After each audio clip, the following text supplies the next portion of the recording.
मैं डॉक्टर अतुल मिश्रा।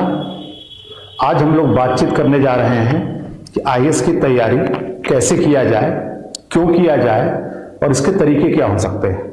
सामान्य जीवन में भी एक फार्मूला इस्तेमाल होता है, हम लोग फिलॉसफी में पढ़ाते भी हैं कि जैसे आपके विचार होंगे वैसी आपको दुनिया नजर आ जाएगी, धीरे धीरे आपका व्यवहार भी उसी तरह का होने लगेगा।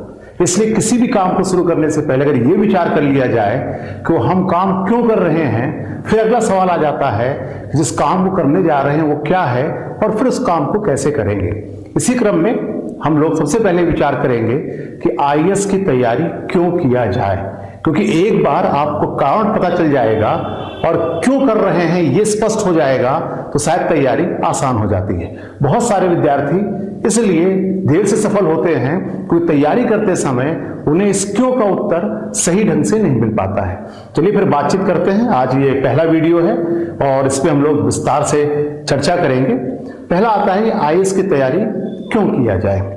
कहते हैं कि दुनिया लाखों वर्ष पहले बनी। ज्योग्राफी में बहुत विस्तार से बताया जाता है कि धीरे धीरे पृथ्वी का विकास हुआ, फिर हमारे जीवन का विकास हुआ और भूगोलवेत्ता साइंटिस्ट ये कहते हैं कि लाखों वर्षों के डेवलपमेंट के बाद आगे आने वाले समय में हो सकता है कि जीवन धीरे धीरे खत्म भी हो जाए।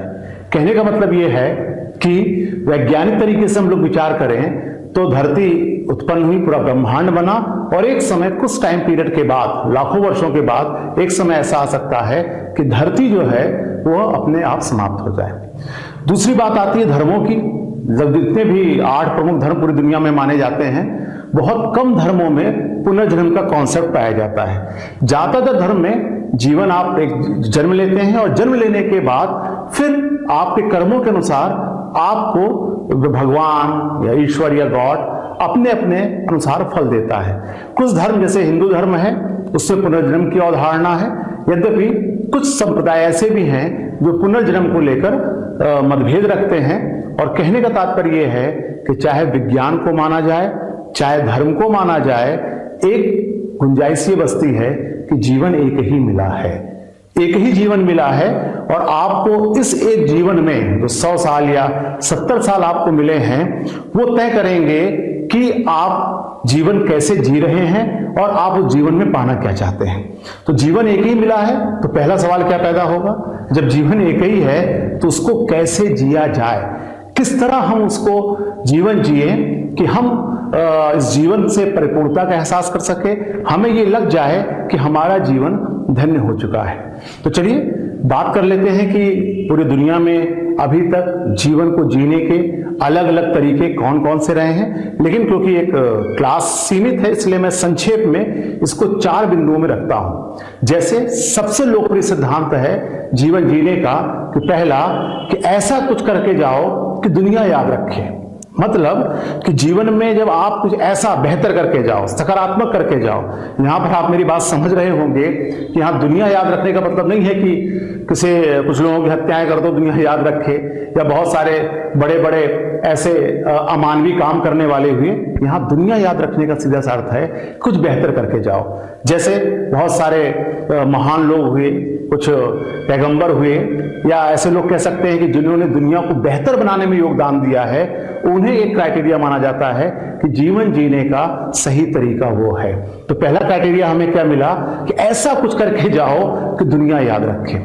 लेकिन जब मैंने इसमें सोचना शुरू किया, या इसको कह सकते हैं कि रसीन उपन्यास है, उसमें एक प्रॉब्लम से शुरू होती है पूरी बात। उसमें प्रॉब्लम क्या होती है कि एक व्यक्ति ने जो है 10 साल पहले हत्या की थी। 10 साल के बाद वो थाने पहुंचता है और थाने पहुंचने के बाद वो कहता है कि मैं अपना गुनाह कबूल करना चाहता हूं, मैंने 10 साल पहले एक हत्या की।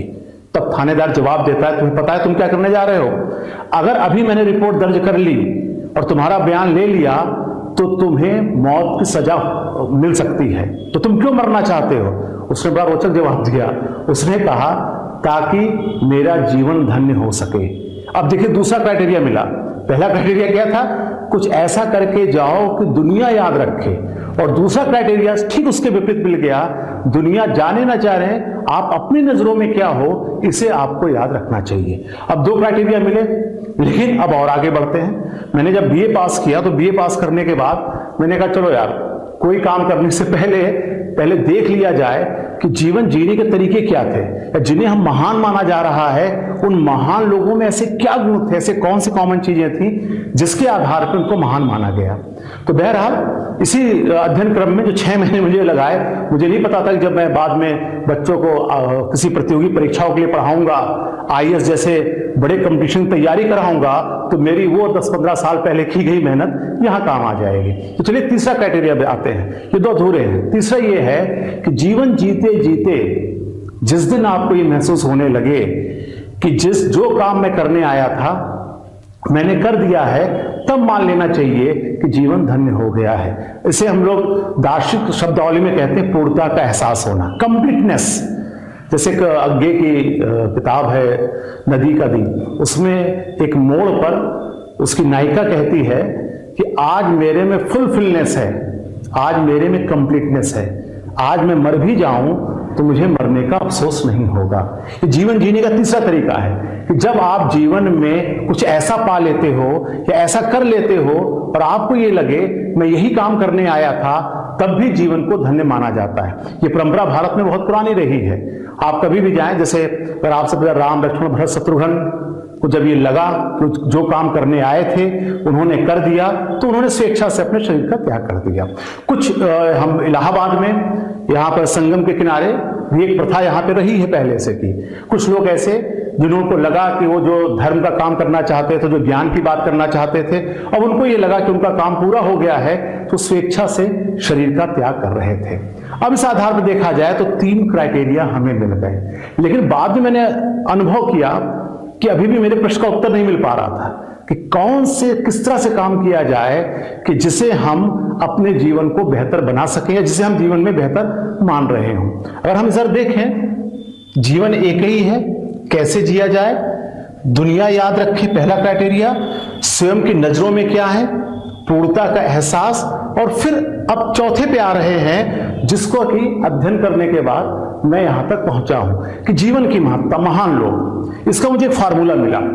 फार्मूला ये मिला कि अगर जो महान लोग हैं अगर उनका अध्ययन कर लिया जाए, जिन्होंने बड़े काम किए हैं, और फिर देख लिया जाए कि उसमें कॉमन क्या है, क्योंकि इतिहास में बहुत सारी चीजें हमें मिलती हैं। कभी कभी हमें भगत सिंह महात्मा गांधी का कंट्रिब्यूशन मिलता है, कभी कभी अंबेडकर गांधी का कंट्रिब्यूशन मिलता है। हम सबको याद है सुभाष चंद्र और महात्मा गांधी को भी लेके ही स्थिति रही, यही स्थिति पूरी दुनिया में रही है। हम दोनों को महान मान रहे हैं, लेकिन दोनों की कार्य प्रणाली या काम करने का तरीका, विचार अलग अलग थे। तो जब मैंने महान लोगों का अध्ययन किया तो मुझे एक सूत्र मिल गया कि जिनको भी महान माना जा रहा है उसमें कौन सी कॉमन बातें हैं, कौन सी बातें जो अंबेडकर में भी हैं, गांधी में भी हैं, सुभाष चंद्र बोस में भी हैं, बहुत सारे लोग ऐसे हैं जिनमें ये कॉमन बातें पाई जा रही हैं। उसके लिए अध्ययन करने के बाद मैंने ये देखा कि 2 शर्तें हैं महान बनने के लिए। देखिए, जाहिर सी बात है कि मैं इस स्तर पे मैं जानता हूं कि हर काम महत्वपूर्ण है। एक महान फिलोसोफर हुआ है, उसने बहुत अच्छी तरीके से कहा है कि सबसे महान काम क्या है।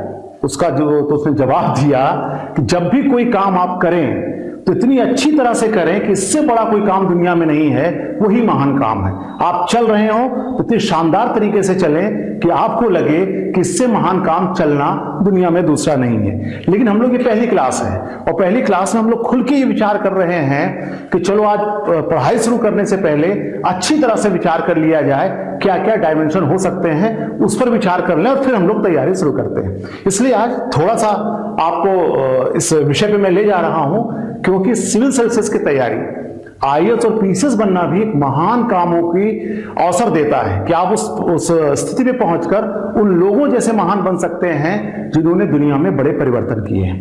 इस हिसाब से देखा जाए तो मुझे 2 फार्मूले मिले। पहला फार्मूला ये मिला, जितने भी महान माना जा रहा है उनमें पहली खास बात क्या थी? खास बात यह थी कि समसामयिक सबसे बड़ी समस्या की पहचान करना। जो जिस दौर में है उस दौर की सबसे बड़ी प्रॉब्लम है उसकी उसने पहचान लिया, और दूसरा उसे दूर करने में अपना पूरा जीवन लगा दिया। 2 शर्तें। अगर जिन महान लोगों को अगर हम संक्षेप में बताएं तो जैसे आप महात्मा गांधी को लें, महात्मा गांधी ने अपने दौर में समसामयिक समस्या की पहचान कर लिया, अंग्रेजों की गुलामी। और गुलामी सिर्फ भारत की नहीं थी, ये पूरी दुनिया में गुलामी के तौर पे आया था। और जिस दिन उन्होंने इसको पहचाना और इसे दूर करने में पूरा जीवन लगा दिया तो महात्मा गांधी बापू हो गए।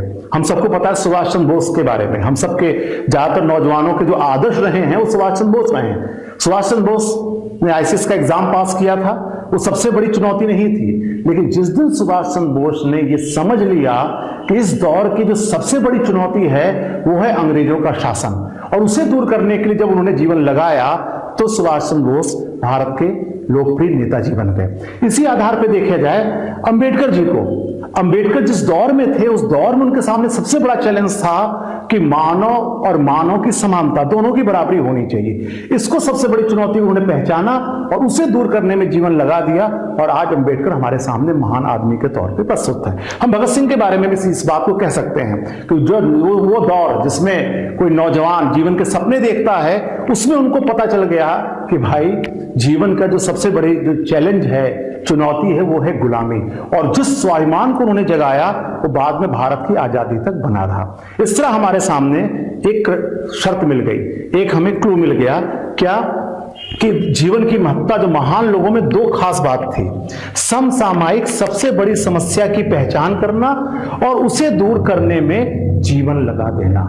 अब ये दो शर्तें हैं। अब इस दो शर्तों को जो बना रहा है, जो पालन कर रहा है, उसको एक रास्ता मिल जाता है दुनिया में महान काम करने का या दुनिया में बेहतर करने का।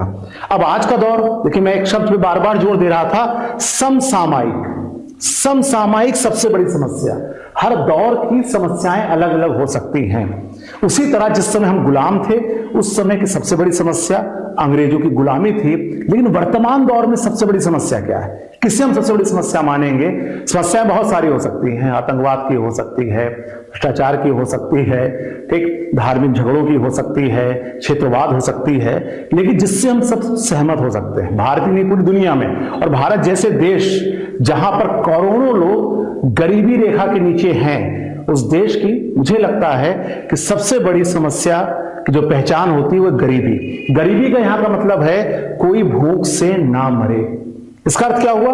कभी कभी हम लोग कैलोरी के आधार पर भी परिभाषित कर सकते हैं कि 24 घंटे में जितनी कैलोरी किसी को मिलनी चाहिए और उतना कैलोरी भोजन नहीं मिल रहा है तो हम उसे गरीब कह सकते हैं। इसलिए मेरा अपना मानना है अध्ययन करने के बाद कि सबसे बड़ी समस्या वर्तमान दौर में भूख है, गरीबी है, और जो भी इस समस्या को जो सबसे बड़ी चुनौती मानकर दूर करने का प्रयास करेगा उसे हम लोग महान मान सकते हैं, या उसे कह सकते हैं कि उसने इस मानवता के लिए कुछ किया है। तो इतने चर्चा के बाद हम लोग जहां से हमने शुरू किया था, जीवन एक ही है, कैसे जिया जाए, इसके हम लोगों को 4 तरीके मिले। दुनिया याद रखे, लोग याद रखे, हम स्वयं की नजरों में क्या है ये हो, पूर्णता का एहसास हो, लेकिन फाइनली हम लोग इस पे पहुंचे कि जीवन की महत्ता या महान लोगों के पास जो 2 शर्तें थीं या 2 लक्षण मिले, वो है सबसे समसामयिक सबसे बड़ी समस्या की पहचान और उसे दूर करने में जीवन लगा देना। अब हम लोग वर्तमान में आते हैं। वर्तमान में गरीबी कि कोई भूख से ना मरे, ये सबसे बड़ी चुनौती हमारे सामने है। अब आते हैं इस सबसे बड़ी जो चुनौती है उसका समाधान कैसे होगा या उसके कौन कौन से रास्ते हैं, जिस पर हम लोग विचार कर लें तो शायद हमारे लिए एक आशा की किरण दिखाई दे। जैसा मैंने पहले भी कहा, कहीं पर ये मिला था कि एक व्यक्ति जंगल से जा रहा था, जंगल से जाते समय 4-5 लोग गोले में बैठे थे और वो खाने की एक्टिंग कर रहे थे और कह रहे थे सब सत्तू खा रहे थे, सत्तू मैं खा रहा हूं और मुझे बड़ा मजा आ रहा है। तो जाने वाला बच्चा, वो जो आदमी था, वो रुक गया। उसने कहा कि अरे ये कुछ खा भी नहीं रहे और कह रहे सत्तू खा रहे हैं, बड़ा मजा आ रहा है। उसने पूछा कि मामला क्या है, कि हम लोग को भूख लगी है, हमारे पास कुछ है नहीं। तो हम लोगों ने ये सोच लिया कि चलो सत्तू खाने की कल्पना कर लें या सत्तू खाने पे विचार कर लें। तो आदमी बहुत अच्छी तरह से हंसा। उसने कहा यार कल्पना में ही सत्तू ही खा रहे हो, अरे मौका बहुत अच्छा था, जब विचार कर ही रहे हो, रसगुल्ला खाते, मिठाई खाते, बहुत सारी चीजें खाते। उसी तरह आज हम लोग जब पढ़ाई शुरू करने जा रहे हैं तो आज हम लोग खुल के विचार कर लें क्या क्या विकल्प है, क्योंकि मेरा ये मानना है कोई भी अगर मेहनत करना चाह रहा है, उसके सपने बड़े हैं, तो वो बड़ा काम कर सकता है। और अगर किसी बच्चे ने यह तय किया है कि मुझे आईएएस या पीसीएस बनना है, प्रशासन में जाना है, इसका मतलब है उसके सपने बहुत बड़े हैं, वो जीवन में बहुत बड़े काम करना चाहता है। इसलिए नौकरियों में जो सबसे संघर्ष के बाद पाई जाने वाली नौकरी है, उसमें आईएएस पीसीएस आते हैं, उसका वो सपना देख रहा है। तो उसके लिए बहुत जरूरी है कि इसको शुरू करने से पहले देख लें कि सबसे बड़ी चुनौती के समस्या समाधान करने के हमारे तरीके क्या क्या है। तो इसको संक्षेप में कहें तो पहला तरीका है राजनीति। राजनीति हम सबको पता है कि अगर आप राजनीति में हैं, आप राजनीतिक रूप से किसी पद को पा रहे हैं, तो अगर आप चाहें तो दुनिया को ज्यादा बेहतर बना सकते हैं। जैसे अगर प्रदेश का कोई मुख्यमंत्री है, तो अगर वो चाह ले तो ज्यादातर लोगों का भला कर सकता है। ये स्थिति प्रधानमंत्री की भी हो सकती है कि अगर प्रधानमंत्री चाह ले, मंत्री चाह लें, तो ऐसे विचार करके योजना बनाकर दुनिया को बेहतर बना सकते हैं और इस गरीबी जैसी समस्या को समाधान करने में महत्वपूर्ण योगदान कर सकते हैं। तो पहला राजनीति, लेकिन बहुत टफ काम है। जैसे हम लोगों ने ये माना जाता है कि किसी भी देश में या किसी समाज में राजनीति जो है वो सबसे चुनौतीपूर्ण काम माना जाता है। इसलिए इसमें बहुत सारा जीवन लगाना पड़ता है, समर्पित होना पड़ता है। तो ये चलिए राजनीति है। दूसरा हिस्सा आता है उद्यमिता का। हम सब ये मानते हैं कि जब भी आप जीवन में कुछ बेहतर करते हैं तो आपको अपने अच्छे टीचरों की याद आती है। उसी तरह मुझे याद है क्लास 9th में मैं पढ़ रहा था, तो हमें जो सोशल साइंस मैडम पढ़ाने आई थी, मैडम बेदी, उनका बहुत एहसान रहा। उन्होंने 1 साल पढ़ाने के दौरान हमें समाज के प्रति हमारे दृष्टिकोण में काफी बदलाव किया। उसी में एक बार वो क्लास में पढ़ा रही थी, उन्होंने ऐसे ही बोला कि भारत इसलिए तरक्की नहीं कर पा रहा है क्योंकि यहां पर साहसी लोगों की कमी नहीं है। अब मैं भी चौंका कि साहसी लोगों की कमी नहीं है, तो मैंने उनको बताया, बहुत सारे सैनिकों के बारे में बताया, बहुत सारे क्रांतिकारियों के बारे में बताया। आजादी के बाद मैंने कहा कि बहुत सारे लोग ऐसे हुए दिन रात श्रम कर रहे हैं। मैं इतना बता रहा था, लेकिन फिर उन्होंने फिर हल्के से मुस्कुरा दिया।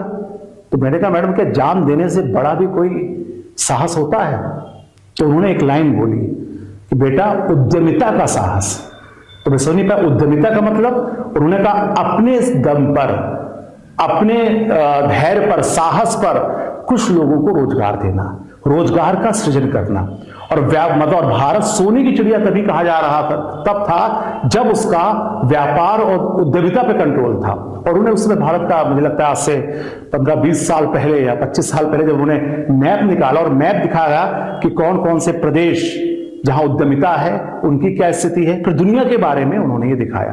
तो दूसरा तरीका मिलता है उद्यमिता। इसके लिए जरूरी नहीं है कि आप बहुत बड़े अंबानी, टाटा की ही उद्यमिता की बात आती है। छोटे स्तर, हमारे आसपास बहुत सारे लोग हैं जो बहुत छोटे स्तर पर रोजगार शुरू करते हैं, फिर उद्यमिता को बढ़ाते हैं और बहुत सारे लोगों को रोजगार मुहैया कराते हैं। तो दूसरा तरीका आया उद्यमिता का। और यहां बात किस पे हो रही है? सबसे बड़ा चैलेंज गरीबी को दूर करने का। फिर उसके बाद आता है समाज सेवा का। तीसरा तरीका है कि अगर आप समाज सेवा करके इस गरीबी को दूर करने में सहयोग कर सकते हैं, जीवन को बेहतर बनाने में। बहुत सारे अगर आप देखें तो समाज सेवक हमारे सामने हैं, जैसे हमारे सामने अरुणा राय का उदाहरण आ सकता है, या फिर हम लोग मदर टेरेसा का ले सकते हैं, या बहुत सारे साधु संत भारत में भी हैं जो जीवन त्याग करके, सुख सुविधाओं को त्याग करके जीवन को बेहतर बनाने में योगदान कर रहे हैं। और भारत तो ऐसा अच्छा देश है, या कह सकते हैं पुण्य भूमि है, जहां पर यह परंपरा ही रही है कि घर का त्याग करके लोगों के कल्याण करने के लिए आगे आना। चाहे वो कोई भी संप्रदाय रहा हो, हमारे यहां माना जाता है कि महान वो है जो ज्ञान प्राप्त करने के लिए, लोक कल्याण करने के लिए जीवन में उतरता है। ऐसे उदाहरण हमें अलग अलग, सबका उद्देश्य लोक कल्याण रहा। जिसो भी हमारे आदर्श हैं वो लोक कल्याण के अंतर्गत आते हैं। तो समाज सेवा, ये सूची लंबी हो सकती है। अब हम लोग आते हैं सीधे नौकरी पर कि नौकरियों में कौन सी नौकरी ऐसी है जो कि सीधी समस्या से टैकल करती है या समस्या से जूझने का प्रयास करती है। हर नौकरी महत्वपूर्ण है। मैं यहां पर दोबारा कहना चाह रहा हूं कि यहां से आज के जो लेक्चर है वो है आईएएस की तैयारी क्यों, क्या, कैसे। इसलिए हम लोग इसी बिंदु पर आ रहे हैं। मैं खुद टीचर हूं, लेकिन उसके बावजूद क्योंकि मुझे इस विषय पे गरीबी में विचार कर रहा हूं, तो मैं यहां पर 2-3 उदाहरण देना चाहता हूं। मान लीजिए कोई अच्छा शिक्षक है, वो अपने अच्छे विद्यार्थियों को तैयार कर सकता है जो आगे बढ़कर जीवन को बेहतर बना सके। कोई अच्छा डॉक्टर है, वो अच्छी तरह से इलाज करके समाज सेवा काम कर रहा है, उसका भी योगदान है। लेकिन यहां पर मैं ये कहना चाह रहा हूं कि नौकरियों में वो कौन सी नौकरी है जो सीधे समस्या से जूझती है? तो मेरा अपना मानना है वो प्रशासन, आईएएस और पीसीएस, इनकी जो नौकरियां हैं वो आपका काम ही है लोगों की सेवा करना। आप अपनी नौकरी रोज करते हैं तो भी ये माना जाता है कि आप समाज सेवा कर रहे हैं। इसलिए नौकरियों में आईएएस और पीसीएस को कि सीधे समाज कल्याण से जुड़ा हुआ है, नौकरी करते हुए आप जीवन को बेहतर बना सकते हैं। इसलिए सामान्यतः सरकार भी, पॉलिसी बनाने वाले भी इस नौकरी में काम करने वालों को पावर देते हैं, अधिकार देते हैं, और आम जनता भी इनके प्रति जो है वो सम्मान का भाव भी रखती है। इसलिए आज के जो दौर की जो समसामयिक जो सबसे बड़ी समस्या है गरीबी, उसे दूर करने में अगर आप काम करना चाहे, नौकरी करके इसे दूर करना चाह रहे हैं, तो सबसे बेहतर माध्यम आईएएस और पीसीएस होता है। और इसकी तैयारी करके अगर आप जूझ के इसे करना चाह रहे हैं, इसलिए मैं अक्सर, मेरी व्यक्तिगत राय हो सकती है, इसलिए आईएएस और पीसीएस की नौकरी को मैं कैरियर नहीं मानता, मैं कहता जुनून है। और किसका जुनून है? वो जुनून है देश की सबसे बड़ी समस्या के समाधान में अपना योगदान करने का। इसलिए जिसमें बहुत जज्बा हो, जुनून हो, लोगों के बीच जाके काम करने का, गरीबों की सेवा करने का, तो उसको हमें, मुझे लगता है, आईएएस या पीसीएस की तैयारी करना चाहिए। ये मैंने बहुत संक्षेप में, डिटेल में बाद में किसी और वीडियो में हम लोग बात कर लेंगे। यहां संक्षेप में मैंने पहले बिंदु पर बातचीत की है कि आईएएस क्यों बनना चाहिए। इसलिए बनना चाहिए क्योंकि इस गरीब देश में जहां करोड़ों लोग गरीब हों, बहुत सारे जीवन की चुनौतियां झेल रहे हों, वहां पर ईमानदारी से मेहनत करके आप उनके जीवन को बेहतर बना सकते हैं नौकरी करते हुए। ठीक, ये पहला हिस्सा है।